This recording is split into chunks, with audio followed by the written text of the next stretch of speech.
La tension monte d'un cran au Cachemire. Les autorités pakistanaises de la région ont appelé vendredi ses habitants à stocker de la nourriture pour 2 mois. Le gouvernement régional a également débloqué un fonds d'urgence d'1 milliard de roupies pour assurer l'accès à la nourriture, aux médicaments et autres denrées de première nécessité. Cette décision intervient alors que des échanges de tirs entre les armées indiennes et pakistanaises se poursuivent pour la 8e nuit consécutive.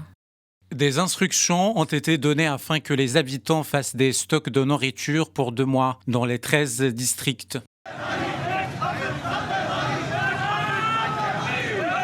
À Muzaffarabad, la grande ville du Cachemire pakistanais, des dizaines de manifestants se sont rassemblés à l'appel d'une coalition de partis cachemiristes au cri de mort à l'Inde. Selon un des organisateurs, cette marche est une démonstration de solidarité avec l'armée pakistanaise et une condamnation de l'armée indienne.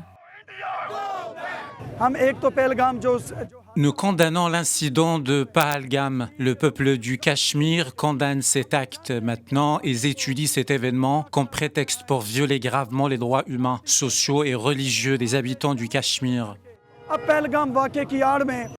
Pour rappel, 26 civils ont été tués le 22 avril dans le Cachemire indien. New Delhi tient Islamabad pour responsable de cet attentat jamais revendiqué. Mais le Pakistan nie toute implication. Mardi, le Premier ministre indien Narendra Modi a donné son accord à une riposte militaire. Anticipant des actions hostiles, le Cachemire pakistanais a fermé pour 10 jours ses 1100 écoles coraniques. Dans les 6000 écoles publiques toujours ouvertes, les autorités locales ont lancé il y a quelques jours des formations aux premiers secours.